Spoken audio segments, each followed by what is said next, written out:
എല്ലാവർക്കും ഷിജിലീസ് വ്ലോഗ്സിലേക്ക് സ്വാഗതം. ഇന്ന് നമുക്ക് വളരെ എളുപ്പത്തിൽ തന്നെ ചോക്ലേറ്റ് ക്യാൻഡി ബോൾസ് എങ്ങനെ റെഡിയാക്കി എടുക്കാം നോക്കാം. ഇത് റെഡിയാക്കി എടുക്കാനായിട്ട് ആകെ 3 ഇൻഗ്രീഡിയൻസിൻ്റെ ആവശ്യമേ ഉള്ളൂ.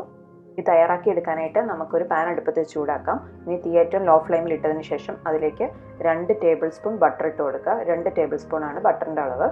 ബട്ടർ ഒന്ന് മെൽറ്റായി വരുമ്പോഴേക്കും നമുക്കിതിലേക്ക് 1.5 കപ്പ് കണ്ടൻസ്ഡ് മിൽക്ക് ചേർത്ത് കൊടുക്കാം. ഇനി ഇത് നല്ലതുപോലെ മിക്സ് ചെയ്തിട്ട് എടുക്കുക. തീ എപ്പോഴും ലോ ടു മീഡിയം ഫ്ലെയിമിൽ ഇട്ടതിന് ശേഷം വേണം ഇതെല്ലാം റെഡിയാക്കി എടുക്കാനായിട്ട്. ഇപ്പോൾ കണ്ടൻസ്ഡ് മിൽക്കും ബട്ടറും നന്നായിട്ട് തന്നെ യോജിച്ച് വന്നിട്ടുണ്ട്. ഇനി ഇതിലേക്ക് നമുക്ക് 2.5 ടേബിൾ സ്പൂൺ കൊക്കോ പൗഡർ ചേർത്ത് കൊടുക്കാം.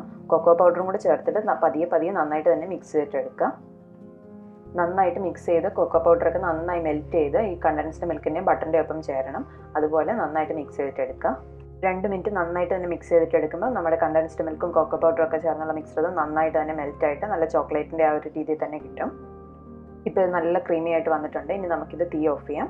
എന്നിട്ട് ബട്ടർ തേച്ചേക്കുന്ന ഒരു പ്ലേറ്റ് അല്ലെന്നുണ്ടെങ്കിൽ ഓയിൽ എന്തെങ്കിലും സ്പ്രെഡ് ചെയ്തിട്ട് അതിലേക്ക് ആ പ്ലേറ്റിലേക്ക് ഇത് നമുക്ക് വെച്ച് കൊടുക്കാം. എന്നിട്ട് ചൂടാറിയതിന് ശേഷം നമുക്ക് ഫ്രിഡ്ജിൽ വെച്ചിട്ട് ഒരു 2 മണിക്കൂർ സെറ്റ് ചെയ്തിട്ട് എടുക്കണം. ഫ്രീസറിലല്ല, ഫ്രിഡ്ജിലാണ് വെക്കേണ്ടത്. ഫ്രീസറിൽ വെക്കുമ്പോൾ ഭയങ്കര ഹാർഡായി പോകും. ഫ്രിഡ്ജിൽ വെച്ചിട്ട് ഒരു 2 മണിക്കൂർ നോക്കുക. ടെമ്പറേച്ചറിൻ്റെ ഒക്കെ അനുസരിച്ച് കുറച്ച് വ്യത്യാസം വരും. ഞാൻ ഇടയ്ക്ക് നോക്കിയപ്പോൾ നന്നായിട്ട് നമുക്ക് ഇങ്ങനെ ഉരുട്ടിയെടുക്കാൻ പാകത്തിന് ഹാർഡായിട്ട് വന്നിട്ടുണ്ടായില്ല. അപ്പോൾ ഞാൻ രണ്ടാമത് കുറച്ച് നേരം കൂടെ വെച്ചു. മൊത്തം ഒരു 2-2.25 മണിക്കൂർ വെച്ചതിന് ശേഷമാണ് ഈ ഒരു കൺസിസ്റ്റൻസി ആയത്. അതിനുശേഷം നമുക്ക് ഇതുപോലെ സ്പ്രിങ്കിൾസോ എന്തെങ്കിലും ഉണ്ടെങ്കിൽ അതിൽ റോൾ ചെയ്തിട്ടെടുക്കാം. അതല്ലാന്നുണ്ടെങ്കിൽ കറക്റ്റ് ആ ഒരു ചോക്ലേറ്റ് ഷേപ്പിൽ ജസ്റ്റ് റൗണ്ട് ചെയ്തിട്ടെടുത്താൽ മതി.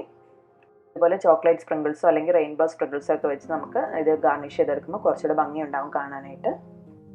പിന്നെ റൂം ടെമ്പറേച്ചറിൽ വെക്കുകയാണെന്നുണ്ടെങ്കിൽ ചോക്ലേറ്റ് മെൽറ്റ് ആവാൻ സാധ്യതയുണ്ട്. അപ്പോൾ നമുക്ക് ഇത് ഫ്രിഡ്ജിൽ തന്നെ സൂക്ഷിച്ച് വെക്കാവുന്നതാണ്. കുട്ടികൾക്കൊക്കെ ഒരുപാട് ഇഷ്ടപ്പെടുന്ന റെസിപ്പിയാണ്. അപ്പോൾ നിങ്ങൾ എന്ത് വന്നാലും ഒന്ന് ട്രൈ ചെയ്ത് നോക്കുക. പിന്നെ എപ്പോഴും പറയുന്ന പോലെ ഇതുവരെയും എൻ്റെ ചാനൽ സബ്സ്ക്രൈബ് ചെയ്തിട്ടില്ലെങ്കിൽ please subscribe to my channel.